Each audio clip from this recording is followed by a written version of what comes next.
మీ అందరికీ నా వందనాలు. దేవుడు మనందరినీ దీవించునుగాక. ఆమెన్. దేవుని కృప మనందరికీ తోడై ఉండునుగాక. పరిశుద్ధులందరూ ఆమెన్ చెప్దురుగాక. తినరాలేదా? తినొచ్చారా? ఇవాళ మొట్టమొదటిసారి నేను కూడా తినొచ్చా. కాబట్టి గట్టిగా దేవునికి స్తోత్రం చెప్దాం. హల్లెలూయా. ప్రభునందు ప్రియమైన దేవుని పిల్లలారా, ప్రియ దేవుని కుటుంబమా, ఈరోజు ఒక విషయాన్ని ఒక ప్రత్యేకమైనటువంటి అంశముగా మీ అందరికీ నేను తెలియచేయాలని ఇష్టపడుతూ ఉన్నాను. అదేదనగా ఈరోజు చాలా బోధలు వింటున్నప్పుడు అనేక బోధలు అర్థము లేనటువంటి బోధలుగా కనపడుతున్నాయి. బోధ అంటే తెలుసు కదండి, ఉపదేశము, ఒక విషయమును గూర్చి వివరించడము అని అర్థం. వివరించేటటువంటి వివరణ అది దేవునికి సంబంధించినదైతే ఆ దేవుడే ఒక ప్రత్యేకమైన గ్రంథాన్ని తన దాసుల ద్వారా రచింపజేశాడు.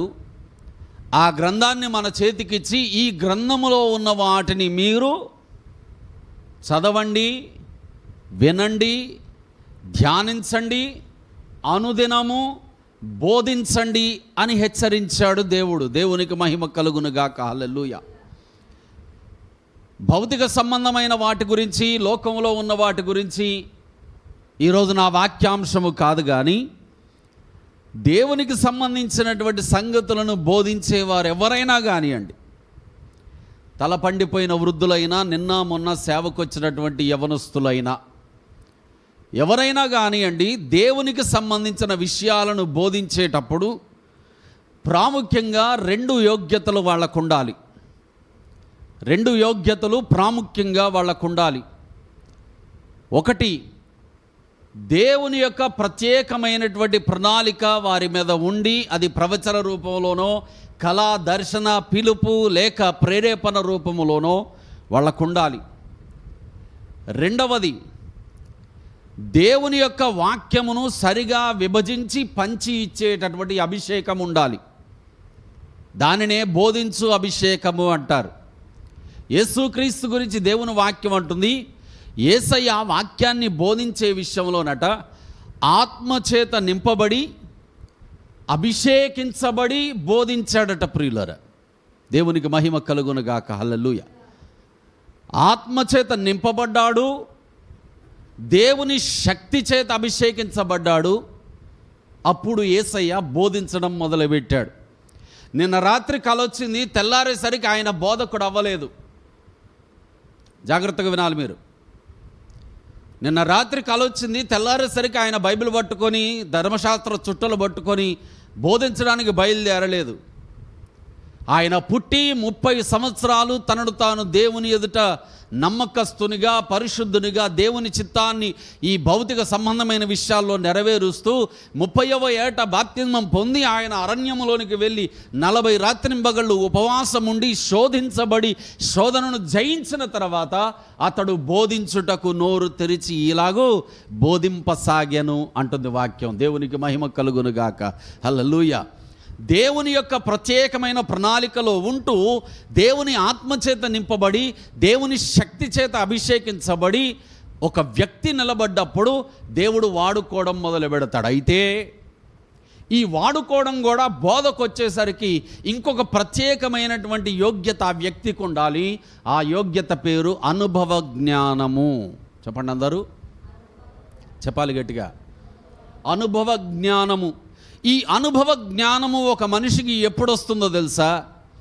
ఒక మనిషి బంగారము ఎలాగైతే అగ్నిలో వేయబడి అది అగ్నికి కాలి దానిలో ఉన్నటువంటి మలినమంతా అది తొలగించేసుకొని అగ్నిలో నుండి తీయబడిన తర్వాత సిమ్మెడ దెబ్బలు దానికి కొట్టబడ్డాక దానికి చెక్కడం మొదలుపెట్టి దానిని చెక్కిన తర్వాత దానికి ఒక రూపం ఇచ్చిన తర్వాత అది ఎలాగైతే ఒక గాజు పెట్టెలోనికి వచ్చి నిలబడి విలువైనదిగా, మాన్యమైనదిగా, ఖ్యాతి కలిగినదిగా, ప్రభావం కలిగినదిగా, ఆకర్షించేదిగా ఉంటుందో అలాగా అనుభవం కలిగిన వాడైతే, అనుభవ జ్ఞాని అయితే బోధ విషయంలో విలువైన వానిగా, ఖ్యాతి కలిగిన వానిగా, మాన్యమైన వానిగా, తన బోధ వినేవారిని రక్షణలోనికి నడిపించుకునేవానిగా ఉంటాడు.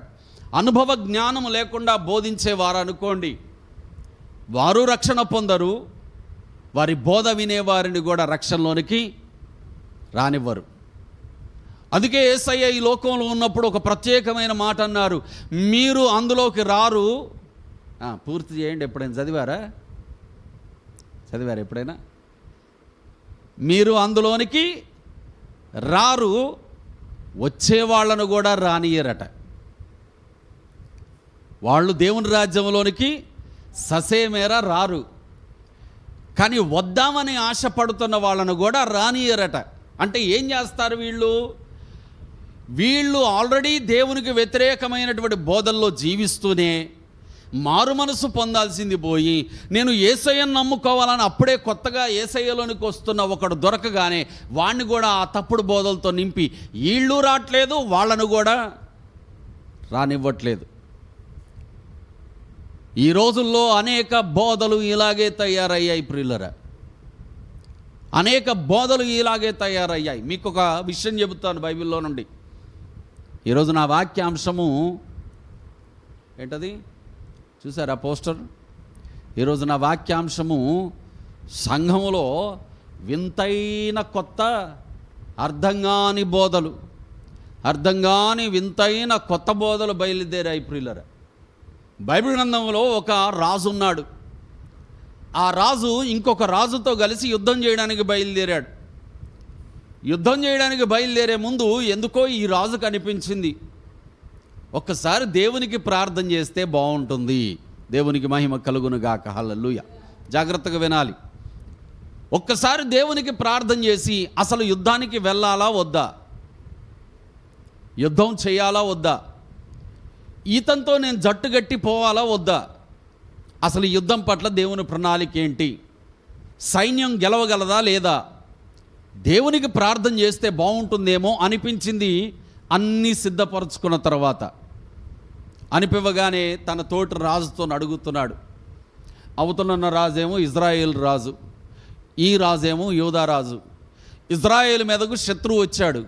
ఈ ఇజ్రాయేల్ రాజుకు శక్తి సరిపోవట్లే, భయం ఎక్కువైంది. ఇప్పుడు యూదా రాజు సహాయం అడిగాడు. సరే చేస్తా అని చెప్పి యూదా రాజు గారు వచ్చారు. ఈ యూదులకు రాజుగా ఉన్న ఈయనకు దేవునికి ప్రార్థన చేస్తే బాగుండు అనే ఆలోచన బలంగా కలిగింది. వెంటనే ఇజ్రాయేల్ రాజుని అడిగాడు, అయ్యా నీ ప్రాంతంలో నీ రాజ్యంలో ప్రవక్తలు ఎవరైనా ఉన్నారా, దేవునితో మాట్లాడే ప్రవక్తలు ఎవరైనా ఉంటే ఒకసారి పిలిపించు, వాళ్ళ దగ్గర మనం విచారణ చేసి యుద్ధానికి వెళ్ళొచ్చో వెళ్ళకూడదో కనుక్కుందామన్నాడు. వెంటనే ఇజ్రాయేల్ రాజు అన్నాడు, ఎందుకు లేరండి, చాలా వందల మంది ఉన్నారు నా దగ్గర, ఆగు పిలిపిస్తా అని చెప్పి మొత్తం అందరిని పిలిపించాడు. మొత్తం అందరూ వచ్చారు. ఇప్పుడు ఈ యూదా రాజు అంటున్నాడు, అయ్యా మేము యుద్ధానికి వెళ్ళాలో లేదో దేవుని దగ్గర విచారణ చేసి కనుక్కోండి, ప్రార్థన చేయండి అంటే, అలాగే రాజుగారు ప్రార్థన చేస్తామని వాళ్ళు వెళ్ళి విచారణ చేశారని చెప్పి మళ్ళీ వచ్చారు. ఆ 100 మంది కట్టగట్టుకొని వచ్చి ఇప్పుడు రాజులతో అంటారు, అయ్యా మీరు యుద్ధానికి వెళ్ళొచ్చు, మీరు యుద్ధానికి వెళ్ళొచ్చు, ఏ డౌటు లేదు, జయం మీదే, దేవుడు మీతో ఉన్నాడు, శత్రువు మీ ఎదుట నిలవడు, కాబట్టి మీరేం భయపడాల్సిన అవసరం లేదు, వెళ్ళిపోండి యుద్ధానికి అన్నారు. ఎంతమంది? 100 మంది. ఒక్కడు కాదు, ఇద్దరు కాదు, 100 మంది ఏకబిగిన ఒకే వాయిస్ వినిపించారండి, మీరు యుద్ధానికి వెళ్ళిపోండి అని. ఒక ఆశ్చర్యకరమైన సంగతి జరిగింది ఇక్కడ. నిజంగా ఆ మాట చదివినప్పుడు, దాన్ని నేను ధ్యానిస్తున్నప్పుడు, నిజంగా ఇలాంటి భక్తులు కదా దేవునికి కావాల్సింది అని అనిపిస్తుంది. ఇలాగ బ్రతుకుతే చాలు అనిపిస్తుంది. అన్ని 100 మంది వచ్చి ఏకబిగిన మీరు వెళ్ళండి దేవుని పేరిట మేము చెబుతున్నాము అంటే, ఈ యూదారాజు ఏం చేశాడో తెలుసా? ఎందుకో ఇంకా డౌట్ కొడుతుంది నాకు, ఇంతమంది కాకుండా ఇంకెవ్వరూ లేరా అని అడుగుతున్నాడేనా? ఆమేన్. ఇంతమంది చెప్పారు, ఓకే చలో నమ్ముదాం, కానీ ఎందుకో అనిపిస్తుంది ఇంకెవ్వరు లేరా, నీ రాజ్యంలో ఇంకా ప్రవక్తలు ఎవరు లేరా అని అడుగుతున్నాడు ఈ యూదా రాజు ఇజ్రాయేల్ రాజుని. అప్పుడు ఇజ్రాయేల్ రాజు మెల్లగా తమాయించుకొని సర్దుకొని అంటాడు, ఇక తప్పించుకునే మార్గం లేదు కాబట్టి అంటున్నాడు. ఏమనంటే ఒక్కడున్నాడండి, ఒక్కడు ఉన్నాడు, వాడు నాకు అనుకూలంగా అసలు చెప్పడు. వాడు ఎప్పుడు చూడు నాకు వ్యతిరేకంగానే చెబుతాడు, నాకు ప్రతికూలంగానే చెబుతాడు, అసలు దేవుడు నీకు తోడు లేడని చెబుతాడు, కాబట్టి వాడిని నేను పిలవలేదు అన్నాడు. ఏం చెబుతాడట? చెప్పాలి గట్టిగా. వ్యతిరేకంగా చెబుతాడు, ప్రతికూలంగా చెబుతాడు, అసలు ఇంకెక్కువ మాట్లాడితే దేవుడు నీకు తోడు లేడు అంటాడు. అందుకే నేను పిలవలేదు అని అంటున్నాడు ఈయన. వెంటనే ఈ రాజు ఏమన్నాడో తెలుసా? ఆయనే కరెక్ట్, పిలువు, దేవునికి మహిమ కలుగునుగాక, హల్లెలూయా. ఆయనే కరెక్ట్, ముందు ఆయన్ని పిలువు, అప్పటిదాకా నేను యుద్ధానికి రాను. ఉన్నారా అలాంటి వాళ్ళు ఇక్కడ? దేవుని వాక్యమే అంతిమ తీర్మానము, దేవుని వాక్యమే అంతిమ శాసనము, దేవుని మాటే దేవుని మాటే దేవుని మాటే అని దేవుని మాట కొరకు ఎదురు చూసేవారు ఉంటే దేవుడు ఎలాగైనా మాట్లాడతాడండి, ఎలాగైనా మాట్లాడతాడు. గాడిదతో మాట్లాడాడు బిలాముతో. వాడిని పిలువు అని యెహోషాపాతు పిలిపించాడు. వచ్చి ఏం చెప్పాడో తెలుసా? యుద్ధానికి పోతారు కానీ ఇలాంటి పరిస్థితులు ఎదురవుతాయని వాళ్లకు భయము కలిగేటటువంటి సంగతులు నిజంగా అలాగే జరిగింది. దేవునికి మహిమ కలుగునుగాక, హల్లెలూయా. ఒక్క విషయం గురించి 100 మంది వచ్చి చెప్పారు, చూసారా? ప్రస్తుత లోకంలో అదే జరుగుతుంది. ఇదొక ట్రెండ్ తయారైపోయింది. ఒక పెద్ద కార్పొరేట్ సేవకుడు ఒక కాన్సెప్ట్ తీసుకొని ఆ కాన్సెప్ట్లో నుండి ఒక వాక్యాన్ని వివరిస్తే మెల్లగా ఈ పిల్లతోకలన్నీ తయారవుతాయి. ఎక్కడి నుండి? ఆ మూలన వైజాగ్ మొదలుకొని ఈ మూలనున్న హైదరాబాద్ వరకు మొత్తం ఈ చైన్లో, ఈ బెల్ట్లో ఉన్నటువంటి కార్పొరేట్ సేవకులందరూ ఒక 1000 మంది 2000 మంది విశ్వాసులు కలిగిన వాళ్ళందరికీ అదే కాన్సెప్ట్. వారము 2 వారాలే తేడా ఉంటుంది అంతే. అబద్ధమైతే మీరు వాళ్ళు ఛానల్స్ వింటే తెలుస్తుంది. అదే కాన్సెప్ట్ నడుస్తూ ఉంటుంది, అదే ట్రెండింగ్లో ఉంటుంది. వీళ్ళందరూ కలిసి చెప్పేది వాక్య అనుకూలమైన సంగత అంటే చెప్పే బోధలలో 90 బోధలు ప్రియులరా ఈరోజు ప్రస్తుత కాలం ముందు వాక్య వ్యతిరేకమైనటువంటి బోధలే ఉన్నాయి. ఎందుకు ఇలాగో ఈరోజు మాట్లాడుతున్నాను, ఎందుకు ఇలాగో ఈరోజు తెలియజేస్తున్నాను అంటే, ఒక దూడను యజమాని కట్టేశాడు. అది అటుగెంతింది ఇటుగెంతింది, అడుదూకింది తాడుని లాగింది, ఇటుగుంజింది అడుగుంది, తాడు ఊడిపోయింది. తాడు ఊడిపోతే అది ఆగిద్దా? చెప్పరు. ఆగిద్దా? ఒక చోట ఉంటుందా? ఉండదుగా. ఇప్పుడు దాన్ని నిలువరించాల్సిన బాధ్యత ఎవరిది? మాట్లాడరా మీరు? తెలుగు కాదా నేను చెప్పేది? దాన్ని అదుపు చేయాల్సిన బాధ్యత ఎవరిది? యజమానిది. అదుపు చేయడం అంటే నడుమెరగొట్టడమా? అదుపు చేయడం అంటే ఏంటి? మళ్ళీ దాని తాడు దొరకబట్టుకొని తీసుకొచ్చి అదే గుంజకు కట్టేయడం. ఇప్పుడు మనమందరం ఎలాంటి వాళ్ళమంటే, ఏదైనా తోటలో చక్కగా దేవుడు ఇద్దరిని చేసి ఏదైనా తోటలో పెట్టి, మీరు అన్నీ తినండి బాబు, హాయిగా ఉండండి, మీకే ఇబ్బంది లేదు, మీరు నాలాగా ఉన్నారు, నా పోలికలో ఉన్నారు, నా రూపంలో ఉన్నారు, కాబట్టి నేను మీతో, మీరు నాతో, చాలు మనకి, మీరు ఫలించే టైం వచ్చినప్పుడు ఫలిస్తారు, కాబట్టి ఫలించండి అని దీవించి వారిని ఏదైనా తోటలో ఉంచాడు. ఏదైనా తోట ఒక పెద్ద గార్డెన్ అనుకుందాం. ఇప్పుడు వీళ్ళు ఏం చేశారు? ఉన్నోళ్ళు ఉండాలా? ఇటు దూకారు, అటు దూకారు, అటు ఎగిరారు, ఇటు ఎగిరారు, మొత్తానికి తాడు తెగిపోయింది. తెగిపోతే ఏమైంది? మళ్ళీ వచ్చాడు యజమాని. ఎవరు? కాపరి. వచ్చి ఏం చేశాడు? ఇప్పుడు తాడు తెగిపోయిందా అని చెప్పి మళ్ళీ ఇదిగో ఈ వాక్యం అనే తాడుతోని, ఈ వాక్యం అనే నిబంధనతోని, ఈ వాక్యం అనే ఆయన మాటతోని ప్రతి మనిషిని మరలా అంత్య పరదేశ అయినటువంటి నిత్య పరదేశు, నిత్య ఏదైనటువంటి దేవుని రాజ్యంలోనికి తీసుకొస్తున్నాడు దేవుడు. అర్థమైందా? దేవుడు ఈ వాక్యం అనే తాడు కట్టి మనుషులను ఏదైనా తోటలో నుండి అయితే అవతలకు దూకి ఆదాము అవ్వలు దేవుని ద్వారా వెలివేయబడ్డారో, అదే నిత్య పరదేశు అనబడుతున్న ఏదేనులోనికి ఈ వాక్యం అనే తాడును కట్టి మెల్లగా దేవుడు తీసుకొస్తున్నాడు, లాక్కొస్తున్నాడు. ఈ లాక్కొచ్చేటటువంటి క్రమము, తీసుకొచ్చేటటువంటి క్రమము చాలా కీలకమైనది ప్రియులరా. అది చాలా కీలకమైనది. ఈ క్రమములో మళ్ళీ ఎగిరామా, మళ్ళీ దూకామా, మళ్ళీ అటు ఇటు గంతులేసామా, కథం మళ్ళీ తాడు దిగిపోద్ది. ఒకసారి, 2 సార్లు, 3 సార్లు, ఇక ఈసారి తాడు దిగితే ఏం ఉండదు, ఇక అయిపోయినట్టే. ఇప్పుడు ఇలాగ ఈ తాడును తెంపేవాళ్ళు బయలుదేరారు, కత్తెరలు పట్టుకొని బయలుదేరి సంఘములో బోధింపకూడని వాటి కొరకు బోధిస్తూ, అవే దైవోపదేశములన్నట్టుగా, అవే దేవుని నియమములన్నట్టుగా, అవే దేవుని ఉపదేశములన్నట్టుగా బోధిస్తూ సంఘములో గలిబిలి కలుగజేస్తూ ఉన్నారు. ఏం చేస్తున్నారు? గలిబిలి కలుగజేస్తున్నారు. నా ప్రియ పిల్లలైన మీరు ఆత్మలో బలపడాలి అని, వాక్య సత్యంలో స్థిరంగా నమ్మకంగా కొనసాగాలి అని దేవుని వాక్యమును పట్టుకొని నిలబడుతున్న దైవజన నేను మీ ఆత్మల పట్ల భారము కలిగిన వానిగా బోధించడానికి ఇష్టపడుతున్నాను. దీన్ని ఎవడు నమ్మొచ్చు, నమ్మకపోవచ్చు, కానీ నా పిల్లలైన మీరు క్షేమముగా ఉండాలన్న దృక్పథంతో బోధిస్తున్నాను. ప్రియ దేవుని పిల్లలారా, మీరు 1,00,000 మంది బోధకుల బోధ వినొచ్చుగాక. ప్రపంచంలో ఉన్న మనుషులందరూ ఒక్క రోజులోనే సేవకులు అయిపోయి ఇదే పరిశుద్ధ బైబిల్ గ్రంథాన్ని పట్టుకొని వచ్చి మీకు 1,00,000 మంది కలిసి ఒక్కటే బోధ బోధించవచ్చుగాక.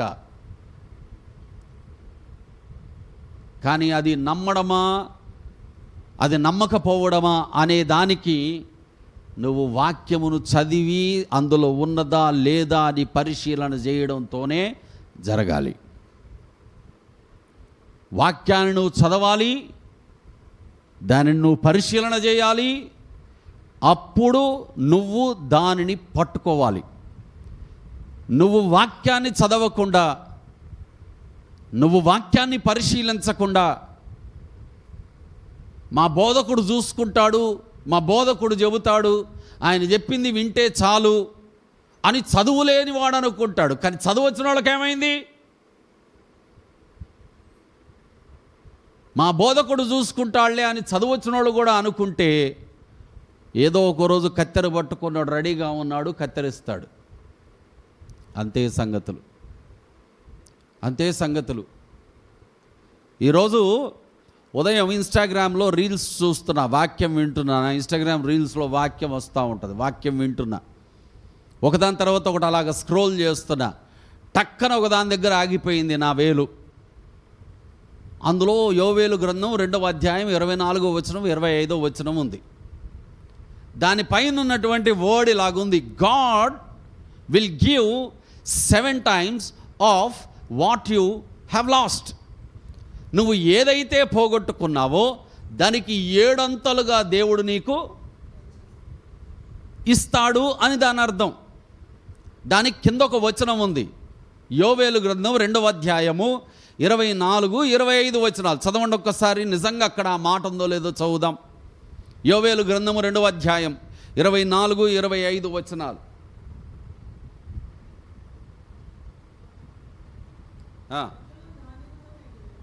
చూడండి ఆ మాటలు.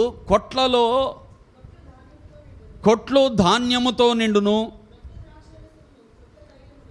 క్రొత్త ద్రాక్షారసమును, క్రొత్త తైలమును, గానుగలకు పైగా పొర్లి పారును.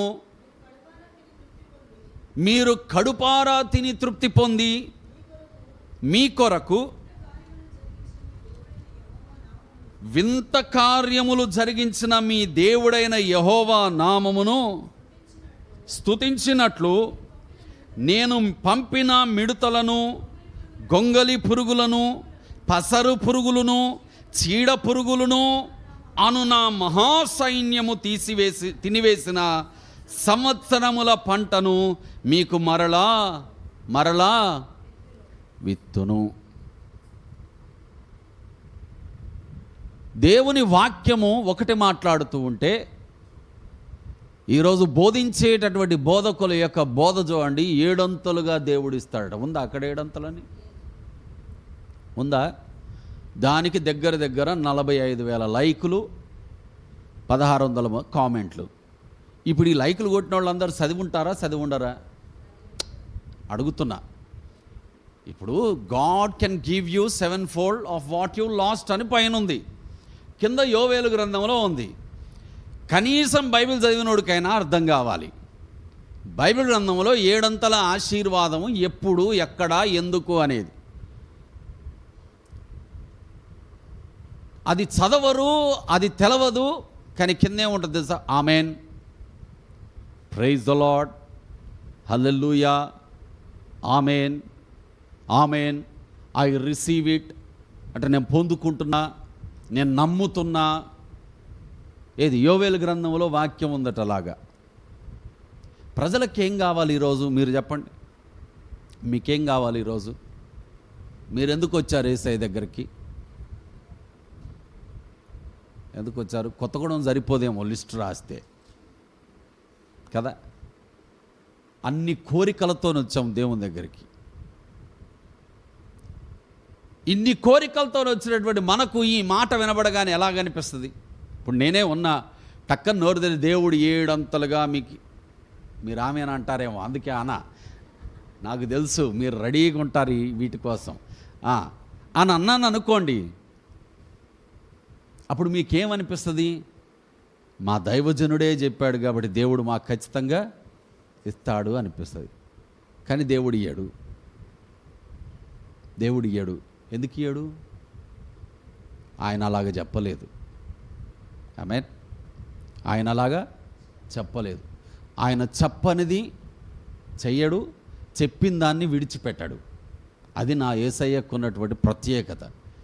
ఈరోజు బోధకులు ఎన్నైనా చెప్పొచ్చు కాక, అది చూడగానే ఒక్కసారి నాకు అనిపించింది, అవును కదా 7 అంతలు దేవుడు ఇస్తాడు కదా అనిపించింది. కింద వచనం చూసానా, అప్పుడు స్ట్రైక్ అయ్యి, యోవేలు గ్రంథం మనకు సూపర్ పరిచయం. అసలు నా రెండో కొడుకు పెట్టిన పేరే యోవేలు. యోవేలు గ్రంథంలో ఉన్నటువంటి యోవేలు ప్రవక్త గారిలాగా నా కొడుకుని దేవుడు తయారు చేయాలని నచ్చి పెట్టుకున్న యోవేలని, జోయలని. మరి అందులోనే ఉంటే ఇంకెలాగా తీసి చదివాను టకాటక. అందులో అసలు లేనే లేదు. ఈరోజు ఇలాంటివి ఎన్నో ప్రియులరా, ఈరోజు ఇలాంటివి చెప్పరా? ఎన్నెన్నో. నీ అవసరతల్లో ఏ అవసరతకు ఏ వాగ్దానం కావాలో ఈరోజు సేవకులే చెబుతారు నీకు. యూట్యూబ్ షార్ట్స్లోనో, ఇన్స్టాగ్రామ్లోనో, ఫేస్బుక్లోనో, వాట్సాప్లోనో, అందులోనో ఇందులోనో ఈరోజు ఏదో ఒక రకంగా, ఏదో ఒక మాధ్యమం ద్వారా నీ దగ్గరకు ఒక వచనమో, ఒక మాటో, ఒక గొప్ప పలుకో, ఆదో ఇదో వస్తూనే ఉంది. ఆ వచ్చే వాటన్నింటినీ ఈరోజు దేవుడే చెప్పాల్సిన అవసరం లే, దైవజనులే చెప్పేస్తున్నారు అన్నీ. నీకు ఇది అయిపోద్ది, నీకు అది అయిపోద్ది, నీకు అలాగైపోద్ది, నీకు ఇలాగైపోద్ది. మరి వాక్యం ఎందుకండి? మరి వాక్యం ఎందుకు? అవునా? వాక్యం ఎందుకు? ఈరోజు వాట్సాప్ స్టేటస్లు చూస్తూ ఉంటాను నేను. వాక్యం ఉండదు, కొటేషన్ ఉంటుంది. ఆడ కొటేషన్ ఉంటుంది. ఈరోజు కొటేషనే వాక్యం అయిపోయింది. ఒక కోట్, ఒక మంచి మాట, అదే వాక్యం అయిపోయింది. ఈరోజు మంచి మాటలు చెప్పడానికి క్రైస్తవులే అవసరం లేదండి, నాస్తికుడైనా చెప్పగలడు. చెప్పడా? నాస్తికుడైనా చెబుతాడు మంచి మాట. కానీ దేవుని మాట చెప్పగలిగింది ఒక్కడే, ఆయనే ప్రభు అయిన యేసుక్రీస్తు. ఆమేన్. ఆయనే యేసయ్య. ఆయన చెప్పినటువంటి మాట నీవు చదివితే కానీ నీకు అర్థం కాదు. అది నేను చెప్పేది. నువ్వు చదివితే కానీ నీకు అర్థం కాదు. నీకు దేవుడు బైబిల్ గ్రంథం ఇచ్చాడు, నువ్వు చదవాలి దాన్ని. ఏదైనా వచనం, ఆఖరికి నేనైనా సరే, నేను ఒక వచనాన్ని నీకు రోజు పంపుతున్నప్పుడు, ఒక బోధ నీకు నేను చేసినప్పుడు, ఆ బోధలో నిజంగా దేవుని వాక్యములో అలాగ రాయబడి ఉందా లేదా చదవాలి. కొన్నిసార్లు రెఫరెన్సులు చెప్పను నేను. ఇందాక చెప్పినట్టు ఉదాహరణ చెప్పగారు, ఇద్దరు రాదు, రెఫరెన్సులు చెప్పను నేను. ఆరాధన అయిపోయాక రా, లేకుంటే వాట్సాప్లో మెసేజ్ చేయి, పాస్టర్ గారు మీరు చెప్పారు, ఈ రెఫరెన్స్ ఎక్కడుంది అడుగు, చెబుతా రెఫరెన్సు. అలాగుందో లేదో చదువు. లేకపోతే కొత్త సంగతులు ఏమన్నా దేవుడు బయలుపరచడేమో దేవుని దగ్గర విచారం చేయి, అంతేగాని గుడ్డిగా నమ్మే రోజులు కాదు ఇవి. నా ప్రియ పిల్లలారా, మీరు గమనించాలి. వింతైన బోధలు, అర్థం కాని బోధలు ఎందుకన్నాను అంటే, దేవుడు చెప్పనటువంటి సంగతులను మూలోపదేశములని బోధిస్తున్నారండి. మూలోపదేశములను బోధిస్తున్నారు. అందుకే దేవుని వాక్యం అన్నది మూలోపదేశములుగా బోధిస్తూ వాళ్ళు పాడు చేసేస్తున్నారు. చదవండి ఒకసారి మత్తయి రాసిన సువార్త 15వ అధ్యాయము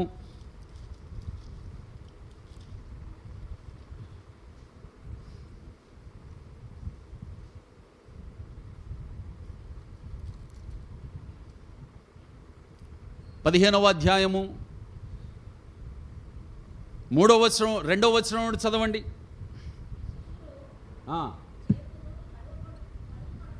చూడండి దయచేసి ఆ మాటలు.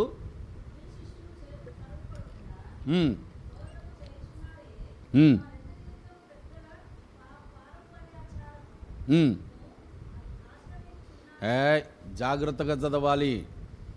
వారెందుకు పెద్దల పారంపర్య ఆచారమును అతిక్రమించుచున్నారని అడిగిరి. ఏమడిగారట సార్? అక్కడ అపోస్తలులట చేతులు కడుక్కోకుండా అన్నం తింటున్నారట. ఇది ఇప్పుడు పాపం అయిపోయింది వాళ్ళకి. అక్కడ ఇదో పెద్ద పాపం. ఇప్పుడు చేతులు కడుక్కోకుండా అన్నం ఎందుకు తింటున్నారో ఇప్పుడు యేసయ్యను వచ్చి అడుగుతున్నారు. ఏమని? నీ శిష్యులు చేతులు కడుక్కోకుండా అన్నం ఎందుకు తింటున్నారు? ఇలాగ తినడం వల్ల పెద్దల యొక్క మాటలు, పెద్దల యొక్క ఆచారాలన్నీ కూడా వీళ్ళు ఉల్లంఘిస్తున్నారు, అతిక్రమిస్తున్నారు అని యేసయ్యతో అన్నారట. అప్పుడు యేసయ్య ఏమంటున్నాడో చూడండి దయచేసి. అందుకు ఆయన, మీరును మీ పారంపర్య ఆచారము నిమిత్తము దేవుని ఆజ్ఞను ఎందుకు అతిక్రమించుచున్నారు?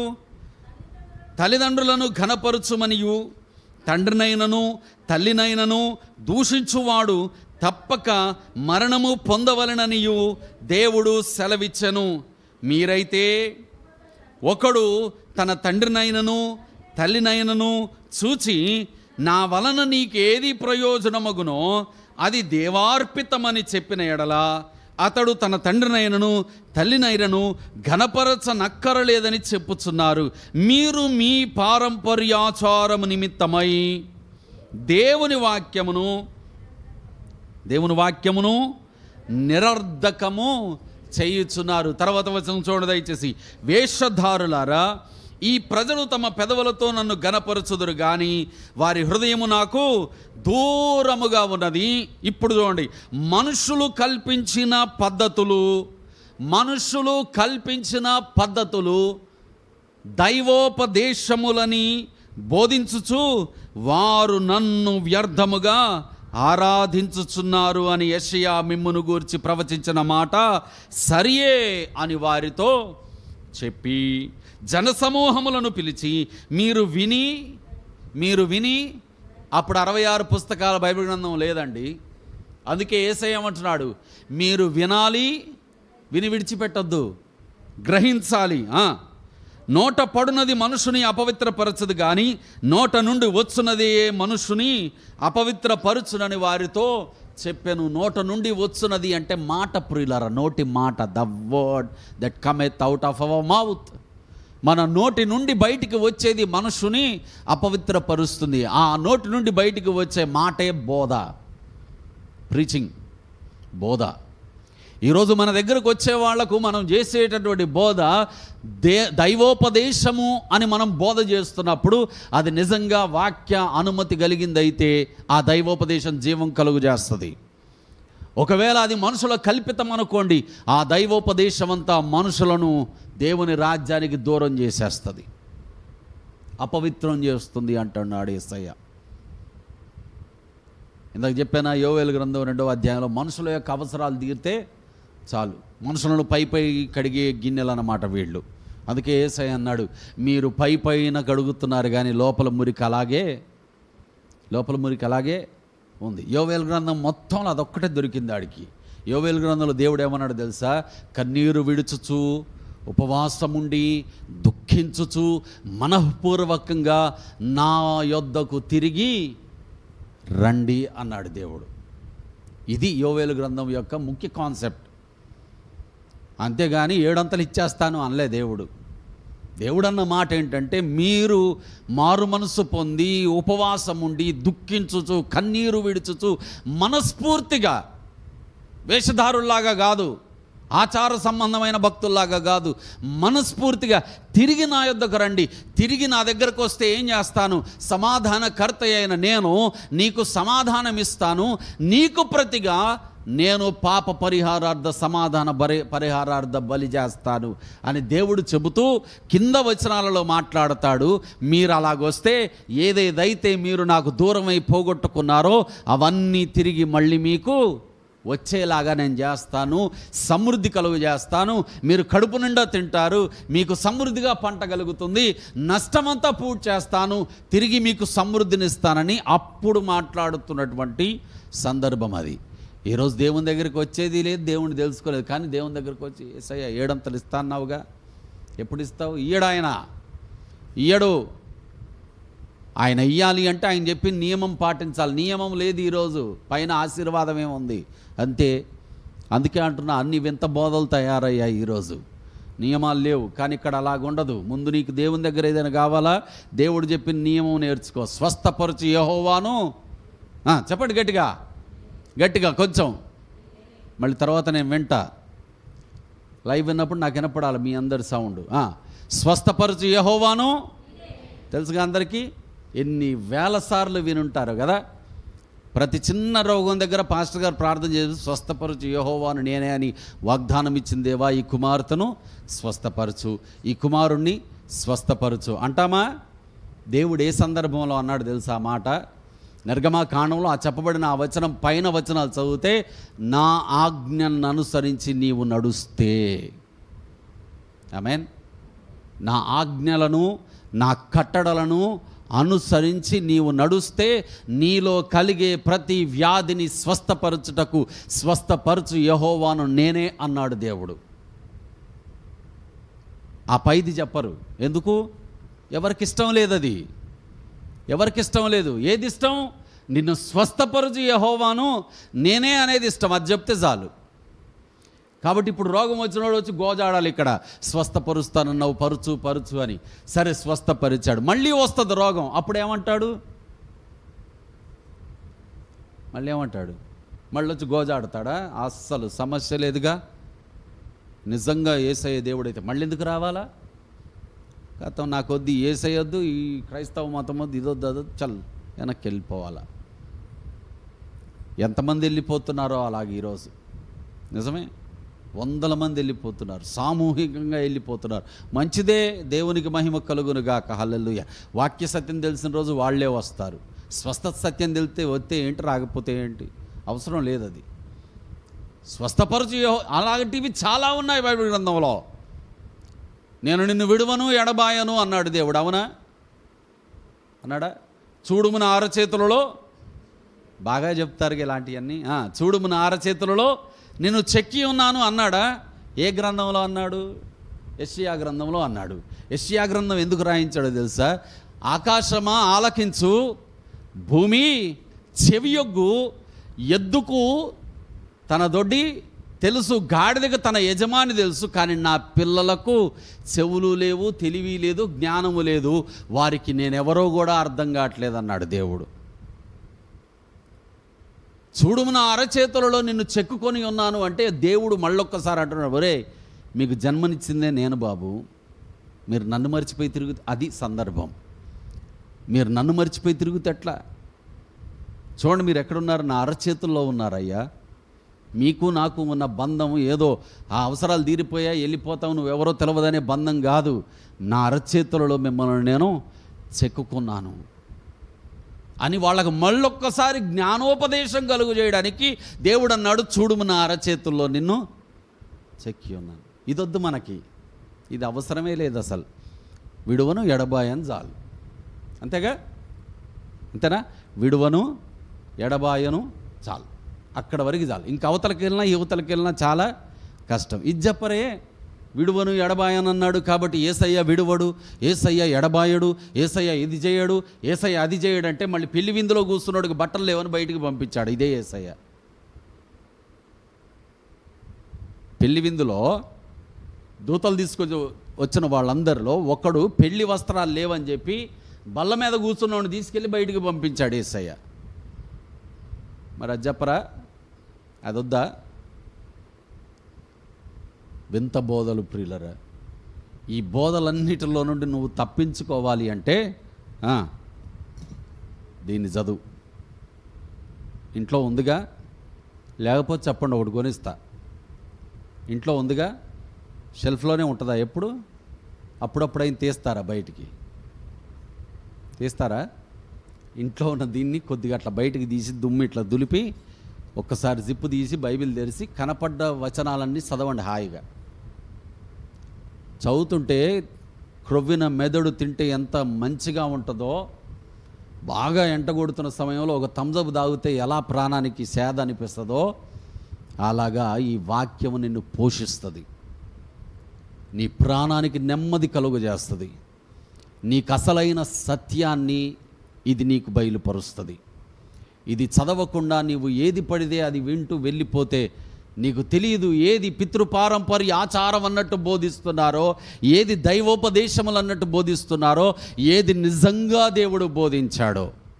రెండవది, అసలు ఈరోజు ఈ వాక్య కాన్సెప్ట్ తీసుకోవడానికి నా ప్రాణాన్ని బాగా వేదనకు గురి చేసినటువంటి టాపిక్.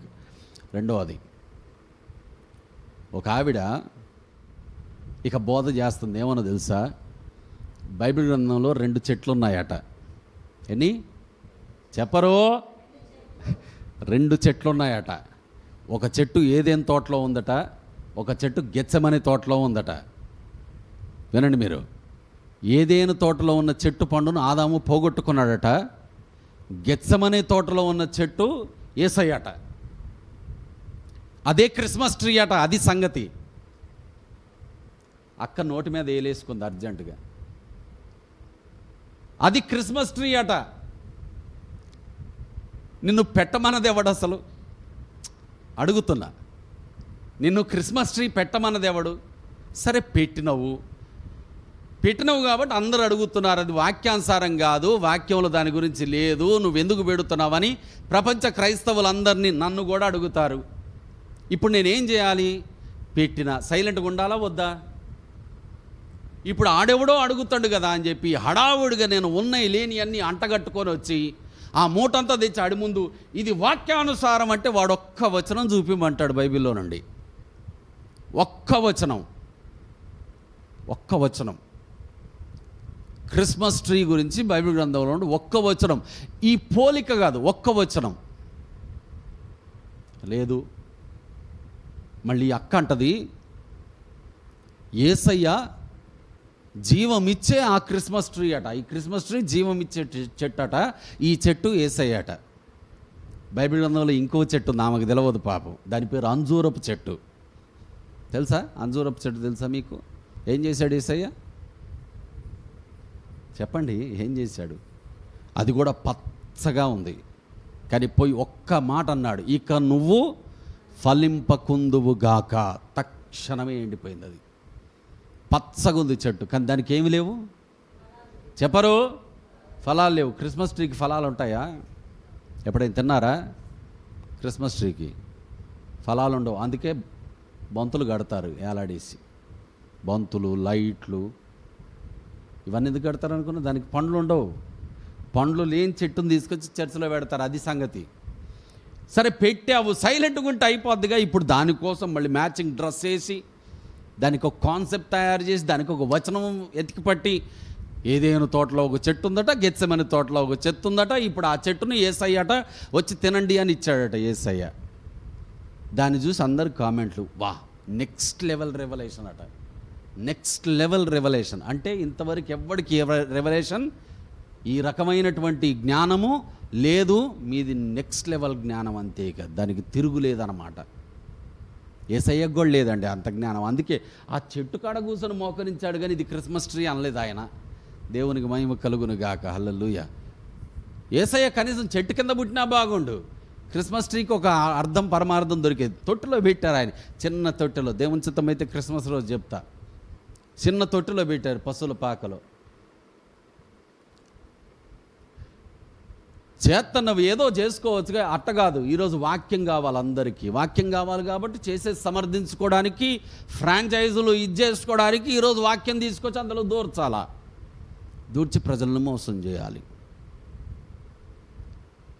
కానీ వాక్యం చదివేవాడికైతే ఈజీగా అర్థమైపోదు. అసలు పెట్టడమే తప్పు, పెట్టినోడు ఇంకా మళ్ళీ వాక్యాన్ని సమర్థించడానికి సొంత బోధలు తయారు చేసి యేసయ్యే ట్రీ ఆఫ్ లైఫ్ అంటే, tree of life Christmas tree ఒకటేనా? జీవవృక్షము యేసయ్య క్రిస్మస్ ట్రీ ఒకటేనా? జీవవృక్షం ఇప్పుడు దేవుని రాజ్యంలో ఉంది, పరలోక రాజ్యంలో. అందుకే యేసయ్య అన్నాడు, జయించువాణ్ణి జీవవృక్ష ఫలములు భుజింపనిత్తును అన్నాడు ప్రకటన గ్రంథంలో. ఒకప్పుడు ఆ జీవవృక్ష ఫలం ఏదైనా తోటలో ఉండేది. ఈ ఏదైనా తోటలో ఉన్న జీవవృక్ష ఫలాన్ని ఒకవేళ పాపము చేసిన ఆదాము మరలా కోసుకొని తిని యుగయుగాలు జీవించే వాడైపోతాడేమోనని ముందు ఏదైనా తోటలో ఉండే దేవుడు ఆదామును బయటకు పంపేసి ఆ జీవవృక్ష ఫలాల చెట్టును నాకు తెలిసి పరలోకంలో ప్లాంట్ చేసి ఉంటాడు, తీసుకెళ్ళి ఆడబెట్టాడు దేవుడు. అందుకే ఈ భూమి మీద లేదు ఇప్పుడు అది.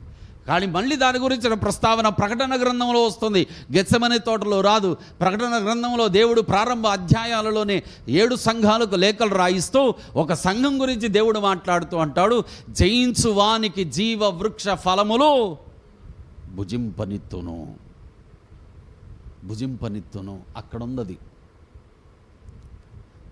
ఆ ఫలములు భుజించాలి అంటే యేసయ్య మార్గం, వేరే మార్గం లేదు. ఇక యేసయ్య మార్గం, ఆ యేసయ్యలో ఉన్నటువంటి నీవు యేసయ్యను పట్టుకొని నడవాలి. కానీ ఆ వాక్యమై ఉన్న యేసయ్య చెప్పిన మాటల ప్రకారం చదివి దాని ప్రకారం నడవాలి. కానీ మనుషుల యొక్క కల్పితాలు, ఆలోచనలు, ఉద్దేశాలు, దైవోపదేశములని ఆమెన్ లేంది, హల్లెలూయా లేంది, ప్రైజ్ గాడ్ లేంది, రెవల్యూషన్ లేంది, అవేంది ఇవేంది. అసలు దేవుని వాక్యం అంతా ఈరోజు తుప్పు పట్టింపజేస్తున్నారు అందరు కలిసి.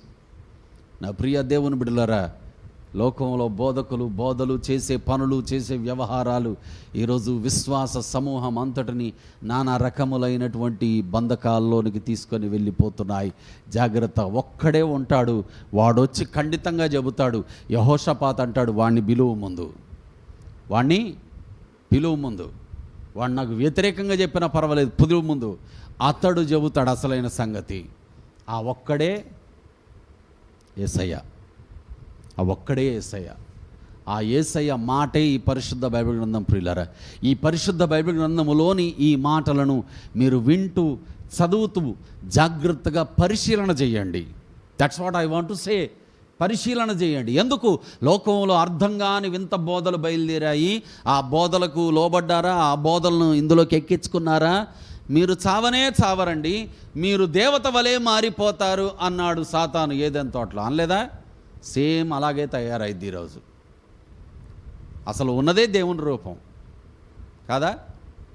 వాళ్ళల్లో ఉన్నదే చెప్పరుగా మీరైతే దేవుని రూపం. ఇప్పుడు ఏమవుతారట మళ్ళీ?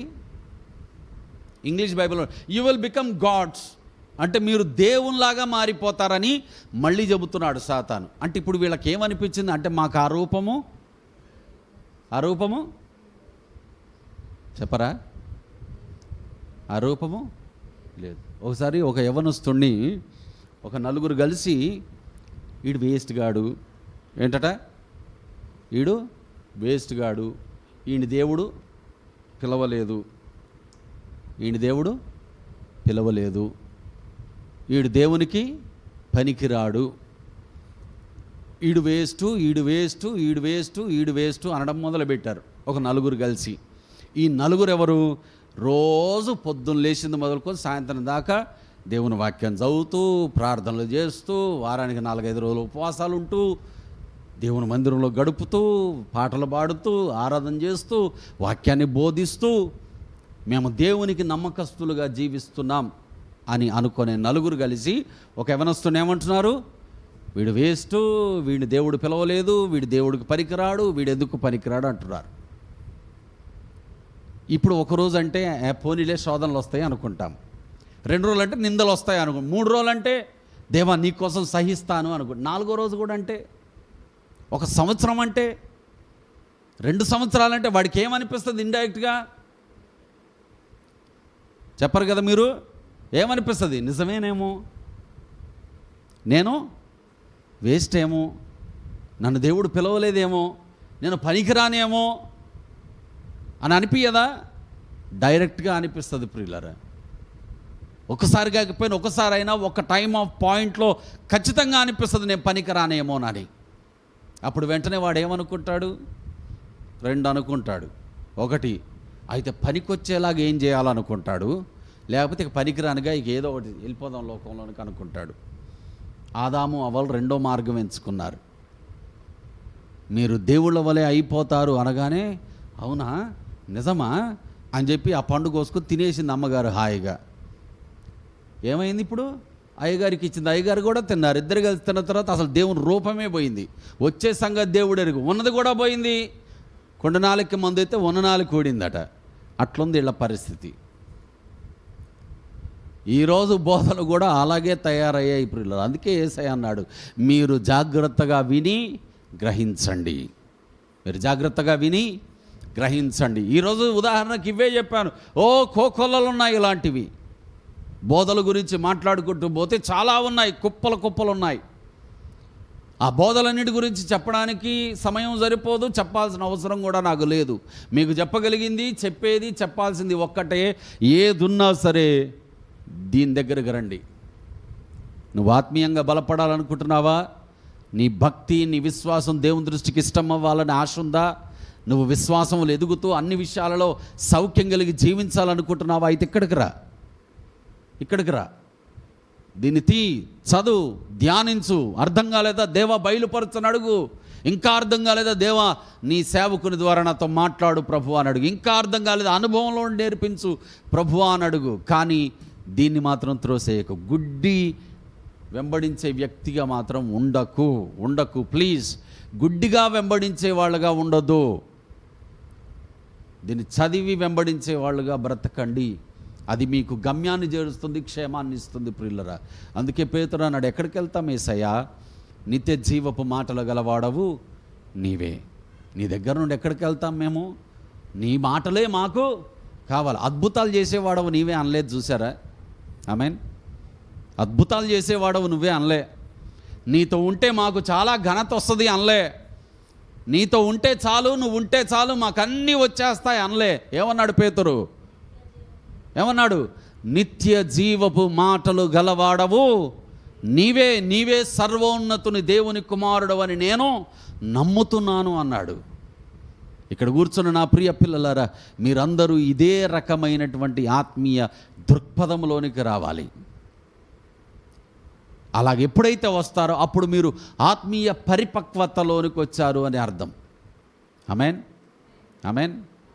కనుక నా ప్రియ దేవుని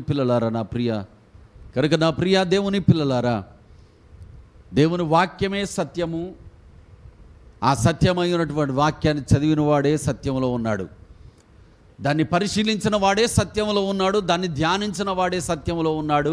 దాని ప్రకారం జీవించిన వాడే సత్యంలో ఉన్నాడు. ఒక్కసారి యేసయ్య మనలోనికి వచ్చాడు అనుకోండి, ఫినిష్. ఎన్ని వాగ్దానాలు అయితే యేసయ్య చేశాడు అవన్నీ ఖచ్చితంగా మన జీవితంలో నెరవేరుతాయి.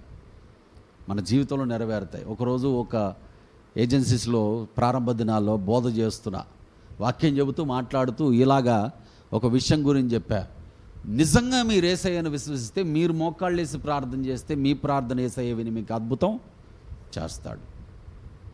ఒక గంట సేపు బోధ చేసా. ఒక ఆమె మాట పట్టుకుంది. నేను అక్కడ ఉన్న రోజులు అయిపోయింది, కంప్లీట్ అయింది, కొత్తగూడెం వచ్చేసిన తర్వాత అక్కడ ఊరిలో ఆమెకు ఒక సమస్య వచ్చింది. ఆమె పశువులకు ఒక సమస్య వచ్చింది. 19 సంవత్సరాల క్రితం మాట. ఆమె పశువులకు ఒక సమస్య వస్తే ఆమెను తగిలిన ఈ మాట గుర్తొచ్చింది ఆమెకి. ఏ మాట?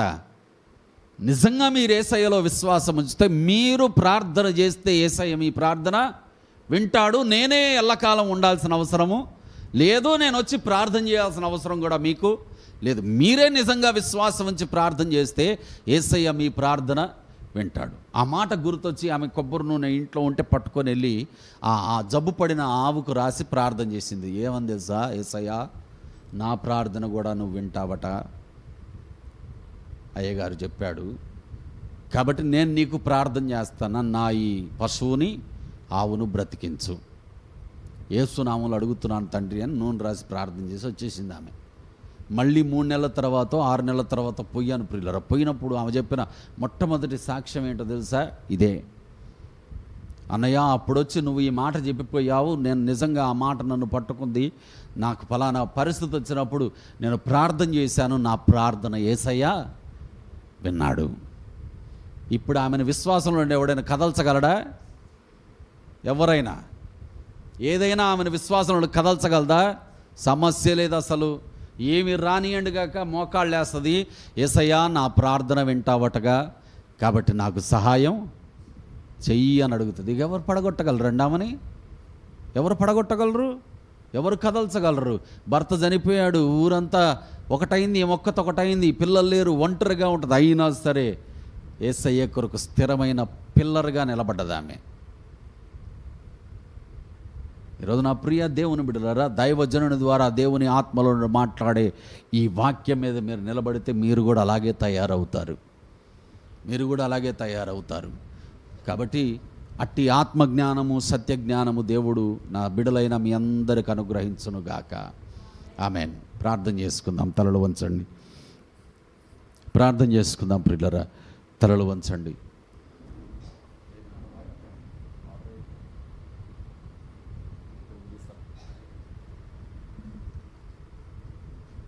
ప్రార్థన చేసుకుందాం. దయచేసి తలలు వంచండి అందరూ. ప్రియ కుమారుడా, కుమార్తె, ఈ పరిశుద్ధ పునరుత్థాన ఆరాధనలో దేవుని వాక్యం నీతో మాట్లాడుతూ ఉండగా పేతురు అంటున్నాడు, జీవపు మాటలు గలవాడవు నీవే, అవి నిత్య జీవపు మాటలు. ఈరోజు ఆ పేతురులాగా నువ్వు మారాలి. ఆ పేతురులాగా యేసయ్య మాటల పైన ఆధారపడే వ్యక్తిగా నువ్వు మారాలి. అప్పుడు నీవొక ప్రత్యేకమైన వ్యక్తిగా, నీవొక బలమైనటువంటి విశ్వాసిగా, భక్తునిగా, భక్తురాలిగా దేవుని మెప్పును పొందుకుంటావు.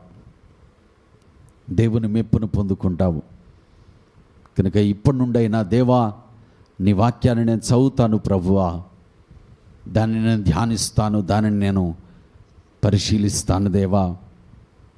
నీ వాక్య సత్యాన్ని నేను అంగీకరిస్తాను, వాక్య సత్యంలో నేను నిలబడతాను ప్రభువా అని దేవుని దగ్గర తీర్మానం తీసుకో. నేను నీ కొరకు ప్రార్థన చేయనయ్యున్నాను. వాక్యమయ్యున్న మా యేసు క్రీస్తు ప్రభువా, మాతో మాట్లాడే మా మంచి దేవా, నీ కృప ప్రభువా మా జీవితాలలో ఎంత ఉన్నతమో అయ్యా. ఇదిగో నాయన, ఈ యొక్క ఉదయకాలపు నాయన ఆరాధనలో వాక్య ధ్యానము ద్వారా ప్రభువా మీరు మాతో మాట్లాడిన సంగతులను బట్టి మేము గ్రహించగలుగుతున్నాం. మీరు విని గ్రహించాలి అని ప్రభువా అబద్ధ బోధల మయమైనటువంటి నాయన ఆ సమయంలో, ఆ కాలంలో నీ మాటలు వినడానికి వచ్చిన వారికి మీరు బోధించారు. ఈరోజు అదే మాటలు తండ్రి ఈ నా ప్రియ పిల్లలకు ప్రభువా నీవు నాకు ఇచ్చిన కుటుంబానికి నేను బోధించాను. కనుక దేవా, ప్రతి విషయంలో నాయన జ్ఞానము కలిగి, వివేకము కలిగి నీ వాక్యములో నుండి ప్రభువా నీ యొక్క సంగతులను గ్రహించేవారిగా మీరు మార్చండి. నీ సంగతులను అర్థం చేసుకునే జ్ఞానము ప్రతి బిడ్డకు మీరు దయచేయండి. నీ వాక్యమును ప్రభువా సరిగా ప్రభువా అర్థం చేసుకొని వాక్యానుసారంగా జీవించేటటువంటి జీవితాలు బిడ్డలకు ప్రసాదించండి. అజ్ఞానుల వలె కాక జ్ఞానుల వలె ఈ లోకంలో ప్రభువా బిడ్డలు నడుచుకొనున్నట్లుగా నీ విస్తారమైన జ్ఞానము ప్రభువా బిడ్డలకు మీరు ప్రసాదించండి. దేవా, నీ వాక్యము మాకు జ్ఞానోపదేశము చేసి, మాకు బుద్ధిని వివేచనను కలుగజేసి, నీ వాక్యము ప్రభు అంతం వరకు మమ్మలను నీ రక్షణలో నీ యొక్క స్థిరమైనటువంటి ప్రభువా రాజ్యము కొరకు కట్టగలదు, నడిపించగలదు. గనక జీవవృక్ష ఫలములు భుజించునంత మట్టుకు దేవా మేము ప్రభు వాటిని వాక్యంలో నడుచుటకు మా చెయ్యి పట్టుకోమని మమ్మల్ని నడిపించమని పరిశుద్ధాత్మదేవా నీవు మమ్మలను ప్రభువా నడిపించే దేవుడవు గనక నీ అధికారానికి ఒప్పుకుంటూ యేసయ్య నామములో ప్రార్థిస్తూ ఈ మనవులన్నీ వేడుతూ వాక్యాన్ని బట్టి కృతజ్ఞతలు సమర్పిస్తున్నాను తండ్రి. Amen, amen. అందరికీ వందనాలు. దేవుడు మనల్ని దీవించునుగాక. ఆమెన్. అందరూ లేచి